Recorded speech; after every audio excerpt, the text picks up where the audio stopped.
Chers téléspectateurs de Konas TV, salut et bienvenue à cette grande émission, la minute de la nutrition et de la santé. La Bible nous fait comprendre dans le livre de 3 Jean 1 verset 2, je cite, bien-aimé, j'espère que tu prospères à tous égards et en bonne santé, comme prospère l'état de ton âme. Ceci nous montre l'intérêt que Dieu porte à l'égard de la santé dans la vie de l'être humain, compte tenu également de la mission et l'objectif pour lequel il a créé. De ce fait, aujourd'hui, nous allons recevoir, et c'est une grâce pour nous d'avoir cet éminent homme, le professeur Urupu Mbaye Jacques, qui va nous parler également des différents thèmes relatifs à ces sujets. Salut professeur. Oui, bonjour. Bienvenue sur ce plateau de la Konas TV. Merci pour l'opportunité qui m'a été accordée. Mais vous êtes aussi jeune, parce qu'en entendant parler du professeur, je m'attendais à voir un papa, je m'attendais à voir un vieux monsieur, quelqu'un qui avait plus de 50 ans, mais là je me vois avec quelqu'un qui est à la quarantaine. Oui, ben, vous savez, tout est grâce, c'est Dieu qui permet cela. Voilà, il donne la grâce et je ne suis que le fruit de la grâce de Dieu. Aujourd'hui, nous avons cette opportunité également de découvrir ce qui est l'homme, également, avec qui nous allons nous entretenir. Non seulement pour cette première édition, mais pour les prochaines également. Alors, monsieur le professeur, qui êtes-vous? Alors, il est souvent difficile de parler de soi. Sinon, c'est professeur Urupu Mbaye Jacques, commandant d'aumônerie. Voilà, directeur Afrique des programmes nutrition santé de Konat Chaplin. Je suis diététicien nutritionniste, sexologue clinicien, spécialiste en diététique des pathologies cardiovasculaires, métaboliques, digestives et gynéco-obstétriques, expert en diététique psychocomportementale, et également spécialiste en musicothérapie et enfin spécialiste en médecine nutritionnelle et fonctionnelle appliquée au cancer. Wow. Vous êtes un grand bagage intellectuel au milieu de la Konas. Eh oui, ben, on essaie de continuer à apprendre, à se former, parce que c'est ça aussi cette passion que nous avons qui est de continuer à se former. Vu votre âge, vous pouvez expliquer à combien de temps est-ce que vous êtes formé pour pouvoir acquérir également tout ce bagage intellectuel, monsieur? Alors, le système anglo-saxon est un peu différent du système francophone. Cela fait à ce que on peut en 2 ans poursuivre 2 différentes formations à la fois. Voilà, donc c'est ce système-là qui a permis à ce que j'ai pu faire plusieurs formations à la fois et donc plusieurs sous-spécialités que j'ai pu faire. Ok, merci beaucoup, professeur. Aujourd'hui, nous allons parler d'un thème très important, à savoir les bienfaits de la paix, du pardon sur la santé. Et avant d'entrer dans notre sujet, permettez-nous également de mieux se conforter également dans le but de s'asseoir, permettre également aux téléspectateurs de s'asseoir à la maison confortablement, afin de nous prendre juste après cette transition. À tout de suite.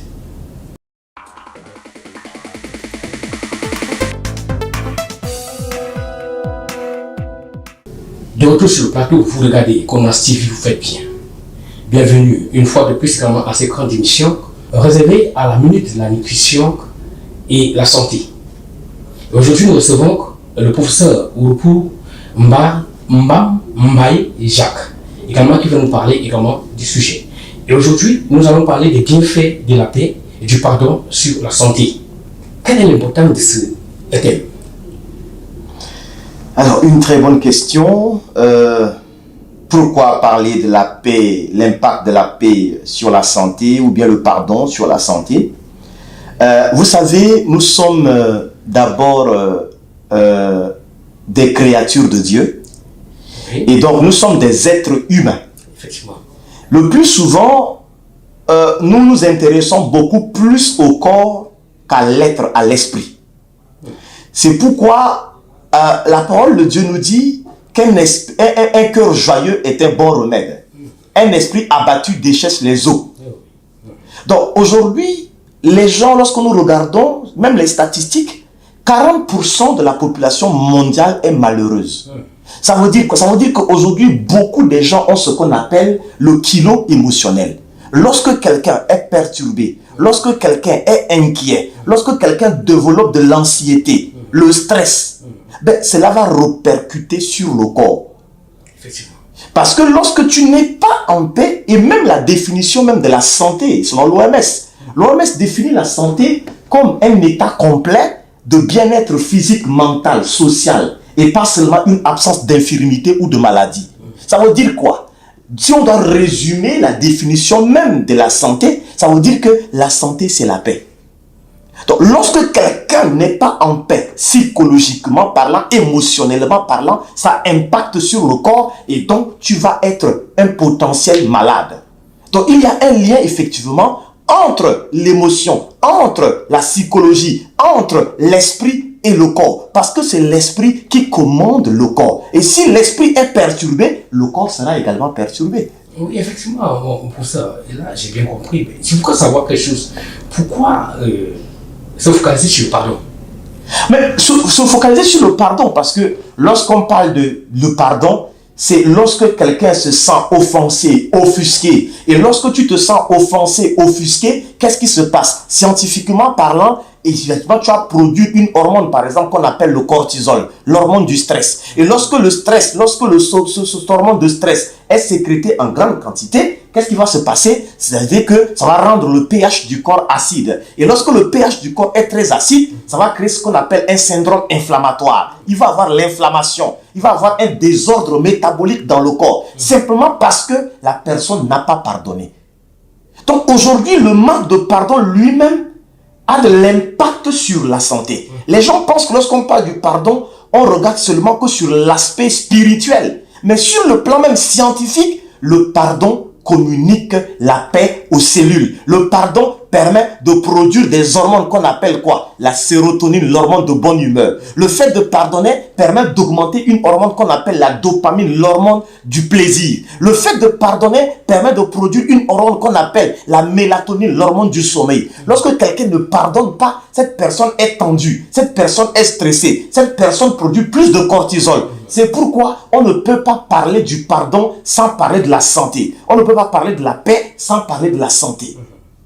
Ok, bon, pour vous, ça veut dire que la majorité des soulèvements dont on rencontre, parce que beaucoup plus, lorsqu'on va faire le constat, on va constater qu'il suffit qu'une personne se lève dans un contexte politique et c'est un peu de susciter quelque chose qui va révolutionner les pensées de certaines personnes et il suffit seulement qu'il lance peut-être un appel de marche ou de peut-être, je ne sais pas, de n'importe quoi et on va voir des jeunes même qui n'étaient pas concernés de la situation se retrouver en train de faire des casses, prendre peut-être manifester également des gestes violents. Est-ce que ceci explique le manque de pardon dans les cas de ces jeunes? En fait, le problème qui se pose, c'est que faire du mal à l'autre ou bien soit violenter quelqu'un, c'est parce que nous ne connaissons pas réellement qui nous sommes. Vous savez, nous sommes créés à l'image de Dieu. Et si je sais que je suis créé à l'image de Dieu, mon prochain également est à l'image de Dieu. Donc si je fais du mal à mon prochain, c'est que je fais du mal à Dieu. Donc le fait que les gens ne connaissent pas qui réellement ils sont, on ne connaît pas notre identité. Et quand on ne connaît pas notre identité, souvent on aime faire du mal à son prochain. Sinon, réellement, on ne devrait pas voir aujourd'hui assez de violence qui se passe dans le monde. D'ailleurs, vous savez, on a ce qu'on appelle l'être humain. L'être humain, c'est deux mots. Il y a le mot être et il y a le mot humain. Et le mot humain vient du humus, qui veut dire la terre. C'est pourquoi lorsque quelqu'un meurt, il repart à la terre. Maintenant, l'être fait référence à quoi? Le mot être fait référence à la divinité, à Dieu. Le plus souvent, ce qui se passe, c'est que les gens préfèrent plutôt entretenir le corps qui est l'humain que d'entretenir l'être. Et comme on ne connaît pas qui nous sommes, immédiatement lorsque l'être est perturbé, ça perturbe également le corps. Il faudrait que les gens connaissent réellement qui ils sont. Oui. Et quand tu connais qui tu es, tu vas maintenant développer ce qu'on appelle la paix. Et la paix, c'est quoi? La paix, c'est la plénitude de l'être. C'est lorsque l'être vive une plénitude, ça va impacter sur la plénitude du corps. Mais lorsque l'être est perturbé, le corps également sera perturbé. C'est un peu ça, en fait, le problème. Ok. Merci pour ça. Bon, maintenant, il y a un adage qui dit, je cite, une personne en santé est un malade qui s'ignore. Comment expliquez-vous ça?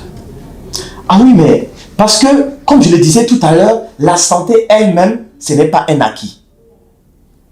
La santé, la définition de la santé, on dit que c'est un état complet de bien-être physique, mental, social, et pas seulement une absence d'infirmité ou de maladie. Ce n'est pas parce que tu ne sens pas de douleur que tu vas dire que tu es en bonne santé. Tous les jours, tu dois opérer des choix afin de demeurer en bonne santé. Les gens résument la santé à ce que lorsqu'ils ne ressentent pas des douleurs physiques, alors que les gens beaucoup plus ont des douleurs émotionnelles. C'est ce que j'appelle le kilo émotionnel. Lorsque tu ne ressens pas des douleurs physiques et que psychologiquement tu es perturbé, tu es un potentiel malade.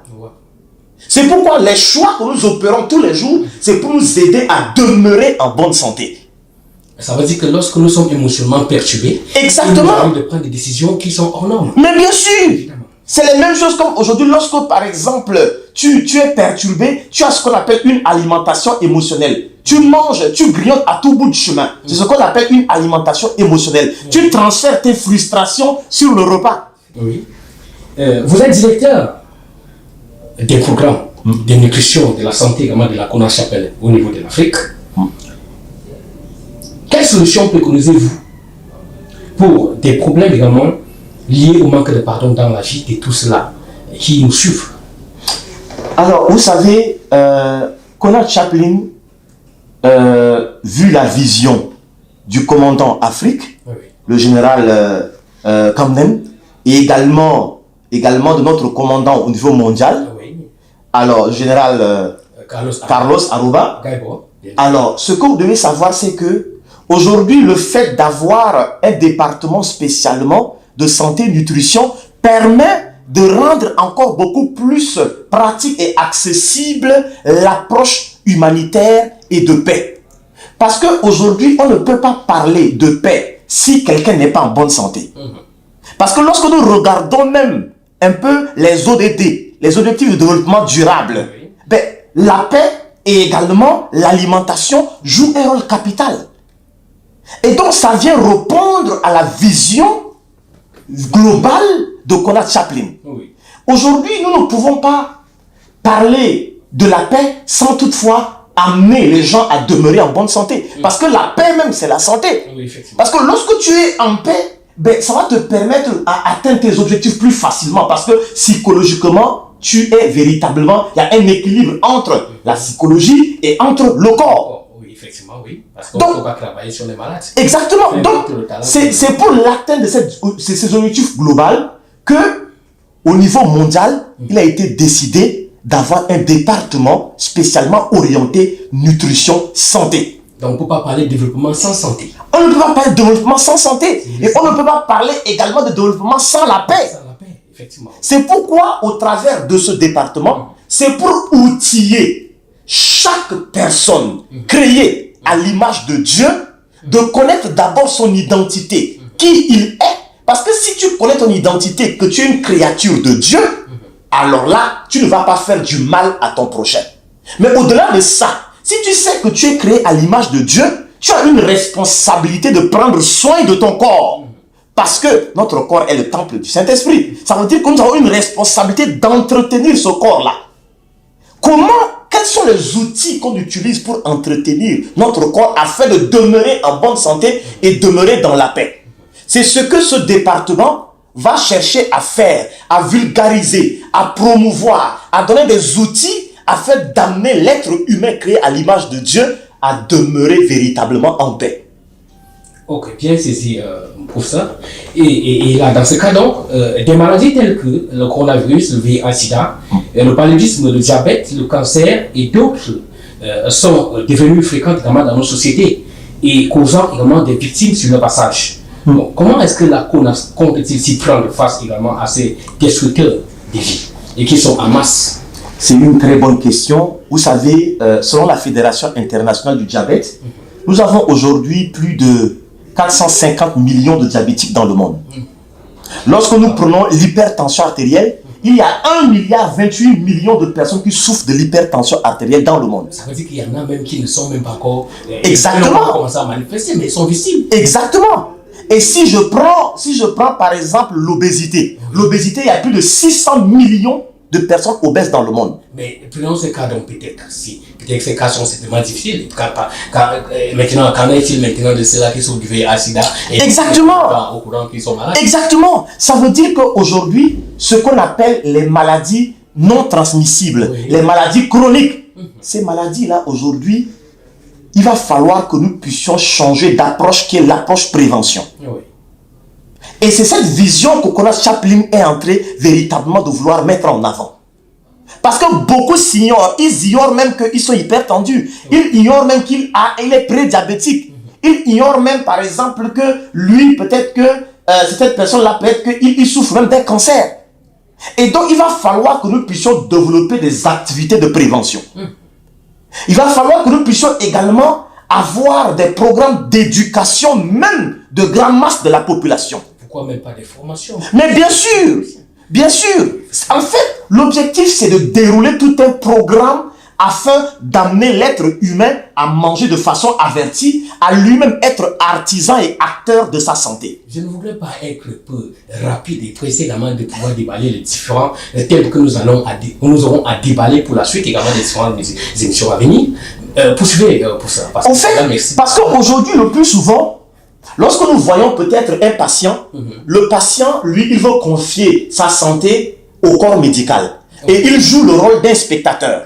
Alors que nous, au niveau de Conas Chaplin, on veut amener le patient, on veut amener l'être humain à lui-même être acteur et artisan de sa santé.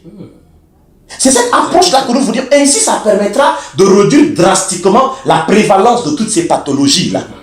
Parce que ça augmente à une vitesse exponentielle. Mais que faisons-nous concrètement? Nous voudrions, au niveau de Conas Chaplin, être la réponse, être une solution à ces différents maux. Mais mon professeur, vous voyez, selon les statistiques que vous avez données, avec le taux de maladies seulement cité, et vu le nombre de personnes, évidemment, c'est dit dans le monde entier, nous voyons que tout le monde est malade. Ah oui, mais au fait, les maladies non transmissibles, comme je le disais tantôt, augmentent à une vitesse exponentielle. Mais que faisons-nous concrètement pour contribuer un tant soit peu à réduire ces prévalences-là? Il va falloir que nous puissions utiliser beaucoup de nouvelles approches révolutionnaires afin de prévenir ces pathologies-là. D'où il va y avoir d'ici peu même des formations également au niveau même des membres de CONAS dans le domaine de la nutrition, dans le domaine de la psychologie. Mais au-delà de ça, nous voudrions également lancer des programmes dans des écoles, dans des universités. Parce qu'il faudrait que les gens soient outillés afin de mieux prévenir ces pathologies-là. Ok, merci. Parlons du pardon. Oui. Les hommes, la majorité sont à l'origine également des différents mots, des discussions. Il y a des guerres qui sont causées par des hommes parce qu'aucun rien n'est causé pour rien. Il y a toujours une cause. Bien et sûr. cette cause est humanitaire. Et nous avons également certaines maladies qui sont créées pour des buts. Parce qu'il y a des gens qui créent des maladies, donc ils savent pourquoi ils ont créé ces maladies. Nous ne sommes pas là pour accuser qui que ce soit, mais nous identifions tout simplement en fait les faits et l'origine également de la provenance de la maladie. Bon, maintenant, face également à tout cela, quelle solution est-ce que la CONAS prévoit? Aujourd'hui, il arrive que, par rapport au thème d'aujourd'hui, qui montre l'importance et le bien-être dans les bienfaits du pardon, vous pensez que les familles victimes de cette des maladies qui ont fait des victimes, des guerres qui ont fait des victimes, les familles de ces victimes et les victimes même en principe, pourront-ils pardonner? Alors, une très bonne question. Alors, on ne peut pas parler de la santé sans toutefois parler de la paix et sans toutefois parler du pardon. Parce que scientifiquement, aujourd'hui, c'est prouvé que le fait que tu ne puisses pas pardonner, qu'est-ce qui se passe? Ce qui se passe, que je disais tantôt, tu produis des cortisol.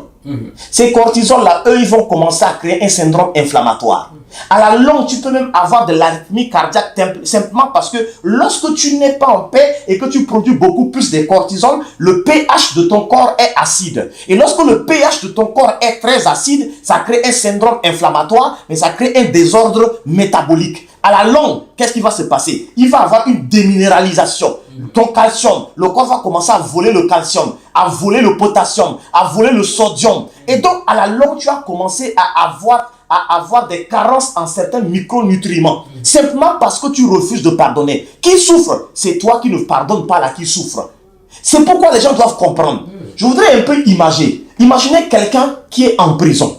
Quand quelqu'un est emprisonné, qu'est-ce qui se passe? Parfois, il défèque en prison. Il pisse en prison. C'est les mêmes choses. Lorsque tu ne pardonnes pas... Il est exposé. Exactement. Lorsque tu ne pardonnes pas, c'est comme si ton cœur, tu as emprisonné des gens dans ton cœur. Et qu'est-ce qui se passe? Ces personnes-là vont déféquer dans ton cœur. Les déchets toxiques là, tu vas continuer à produire beaucoup de déchets toxiques. Et ces déchets toxiques vont faire quoi? Tu seras maintenant rempli de déchets métaboliques. À la longue, tu deviens comme des centrales nucléaires de déchets toxiques. Et maintenant, tu seras en train de développer différents types de maladies. Les problèmes cardiovasculaires. Tu vas commencer à développer même des problèmes métaboliques, tels que même le diabète. Tu vas en train de développer des problèmes liés au cholestérol. Tout cela simplement parce que tu refuses de pardonner. Et même les problèmes au niveau des arthroses. Souvent, les gens oublient. Est-ce que vous savez que lorsque tu ne pardonnes pas, tu produis une hormone qu'on appelle les cytokines, l'interleukine. Ces cytokines-là vont amplifier les douleurs articulaires. Scientifiquement, c'est vérifié. Et c'est ça qui est à l'origine de beaucoup de rhumatismes, c'est ça que vous dites? Non, ce n'est pas que c'est l'une des causes, mais c'est l'une des causes. Parce que lorsque tu ne pardonnes pas, ton corps est rempli de déchets métaboliques. Simplement parce que tu n'es pas en paix. Parce que lorsque l'esprit n'est pas en paix, ça impacte sur tout le restant des organes. Pour ça, vous savez que c'est souvent très difficile.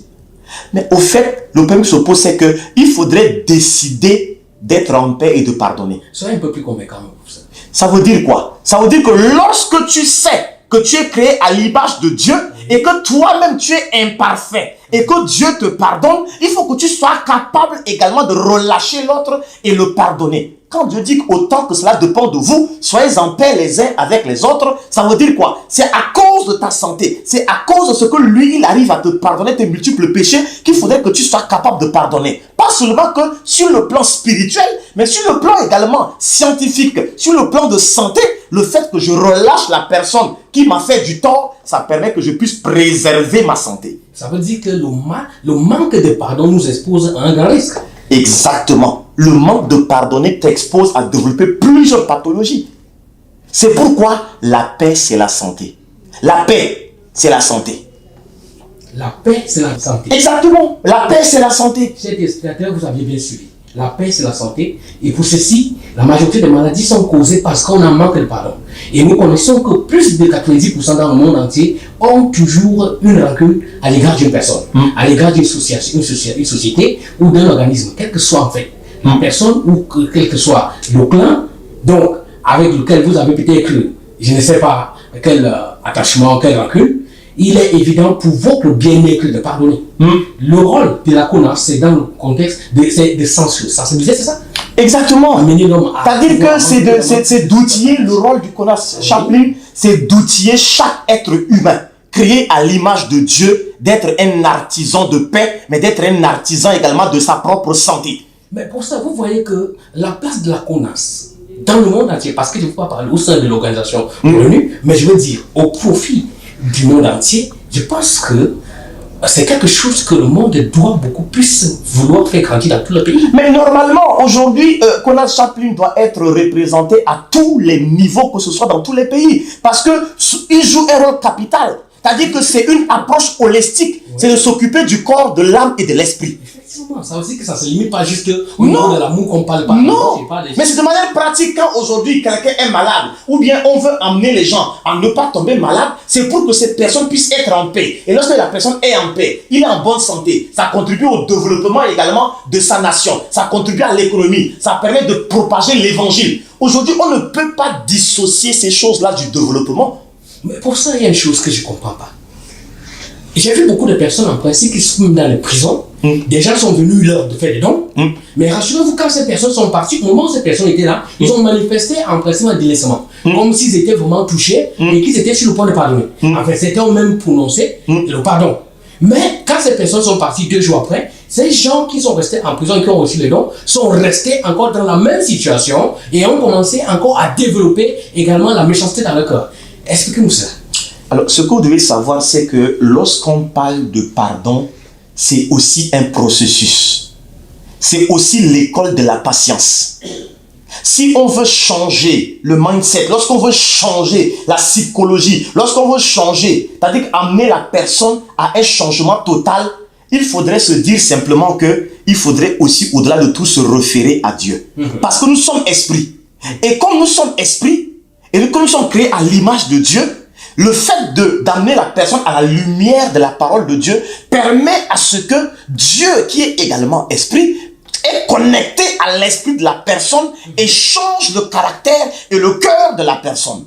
C'est pourquoi, au niveau de Konach Chaplin, nous ne nous appuyons pas seulement que sur nous-mêmes, nous appuyons sur Dieu, créateur du ciel et de la terre. Parce que c'est lui seul qui est capable d'opérer ce mystère. Parce que pour changer quelqu'un, ce n'est pas le corps qu'on change, c'est l'esprit qu'on change. Et l'esprit qui doit changer, il faudrait le connecter à la créature, au créateur plutôt, qui est Dieu. Et c'est cette approche-là que nous faisons. Et donc, au fur et à mesure, vous allez voir que Dieu permet d'opérer ce miracle. Gloire à Dieu. Professeur, est-ce qu'on peut identifier les maladies qui peuvent être causées par le manque de pardon dans la vie des gens? Oui, ben écoutez, par exemple aujourd'hui l'hypertension artérielle. Oui. Le fait que tu ne pardonnes pas, dès que tu entends le nom de la personne, ou bien dès que tu vois le nom de la personne, c'est comme si c'est comme si c'est la rage. C'est comme si tu ne veux. C'est-à-dire qu'il y a une colère qui te remplit. Mais quand c'est comme ça, tu vas stresser. Des épisodes de stress. Tu produis au fur et à mesure l'insuline. Tu produis au fur et à mesure l'insuline. C'est que les gens oublient. Dès que tu es en colère, qu'est-ce qui se passe? C'est-à-dire que la production des cortisol fait également produire l'insuline. Au fur et à mesure, ça peut même dérégler même. Il peut y avoir un dérèglement au niveau de l'insuline. Tu peux développer, par exemple, ce qu'on appelle le syndrome métabolique. Au-delà de ça, tu peux développer de l'hypertension artérielle. Au-delà de ça, tu peux développer un syndrome inflammatoire, avoir des problèmes inflammatoires. Au-delà de ça, tu peux même avoir un problème dermatologique au niveau de la peau. Parce que lorsque tu es en paix, ça se reflète au niveau de la peau. Mais lorsque tu n'es pas en paix et que tu produis beaucoup de déchets toxiques, ça se reflète aussi au niveau de la peau. C'est pourquoi on dit que notre peau est la mémoire de l'âme. Ah bon? Donc il y a beaucoup plus de maladies qu'on peut simplement développer à cause de ce qu'on n'est pas en paix. À cause de ce qu'on refuse de pardonner. C'est tout simplement ça. C'est pourquoi aujourd'hui, les gens doivent décider d'être en paix. Les gens doivent décider et apprendre à être en paix. Il faudrait également que les gens apprennent. Et c'est ce que nous sommes en train de faire au niveau de Konach Chaplin. Apprendre, amener les gens à apprendre à demeurer en paix. Voilà. Donc ils doivent trouver l'intérêt de pardonner. Exactement. Pour qu'ils puissent être en paix avec eux-mêmes, être en paix avec leur entourage. Oui. Également, il faut qu'ils soient prêts à pardonner. Exactement. Ok. Professeur, vous allez regarder cette caméra. En regardant cette caméra, vous êtes en train de vous adresser directement à celui-là qui vous écoute, celui-là qui vous suit, qui vous regarde. Et donnez-lui le conseil qu'il faudra pour cet instant-ci de bénéficier également de ces conseils que vous venez tout juste de ce constat également concernant la paix, concernant le manque de pardon et concernant l'impact que cela peut avoir dans la santé de l'être humain. Alors, je voudrais parler à la personne qui m'écoute. Je voudrais parler en tant que professionnel de la santé. Vous savez, aujourd'hui, lorsqu'on parle du pardon, lorsqu'on parle de la paix, les gens résument simplement à l'aspect beaucoup plus spirituel. Mais au-delà de ça, plusieurs recherches scientifiques ont prouvé l'impact positif du pardon et de la paix sur la santé. Peut-être que depuis plusieurs années, tu es en train de tourner en rond simplement parce que tu n'es pas en paix. Le mal dont tu souffres, c'est parce que psychologiquement, tu es souvent perturbé. Vous savez quoi? Il y a des remèdes qu'on peut retrouver dans des pharmacies. Mais il y a d'autres remèdes que vous ne pouvez aucunement trouver dans des pharmacies. C'est quoi? La paix, la joie, le rire, l'amour. Ce sont des remèdes les plus souvent négligés. Alors qu'on ne peut pas parler de la plénitude de l'être, on ne peut pas parler de la santé sans toutefois parler de ces éléments que je viens de citer. La paix, la joie, le rire, l'amour sont des remèdes les plus importants, malheureusement les plus négligés. C'est pourquoi il faudrait que tu puisses décider à être en paix afin de sauvegarder également ta santé. Il faudrait que tu décides d'être toi-même acteur et artisan de ta santé. Parce que ta santé passe par ta paix, également ta santé passe par le pardon. Relâche dans ton cœur toutes ces personnes-là que tu les as emprisonnées depuis quelque temps. Ça serait le début et le déclenchement de ta santé. Parce que Dieu que nous adorons, c'est un Dieu de paix. C'est cette paix-là que nous voulions communiquer à chacun de nous au travers de cette émission. Dieu vous bénisse. Que Dieu vous bénisse effectivement, car c'était là le professeur Ouroupuru Mbambaye, Jacques également, avec qui nous avions partagé également sur le thème des bienfaits de la paix et du pardon sur la santé. La Bible nous fait comprendre dans le livre Proverbe 1, verset 7, que la crainte de Dieu est le commencement de la sagesse. Je le dis ici dans d'autres versions, la crainte de l'Éternel est le commencement de la science. Donc nous voyons ici l'évolution ici de la connaissance qui se déploie par le mécanisme scientifique pour pouvoir démontrer ici les bienfaits du pardon, qui ne vont pas seulement se limiter au niveau spirituel, mais qui vont aussi favoriser également notre santé au niveau physique. Chers téléspectateurs, merci d'avoir été des nôtres. Et nous comptons parmi nous également pour les prochaines émissions. Professeur, merci d'avoir été parmi nous. Merci beaucoup. Amen, merci. Je crois que la prochaine émission, nous serons toujours ensemble. Exactement. Okay. Merci. Continuez à regarder et à suivre les programmes également sur Konas TV, la chaîne de télévision qui vous fait du bien. Que le Seigneur vous bénisse et à la prochaine. Bye bye. Bye bye.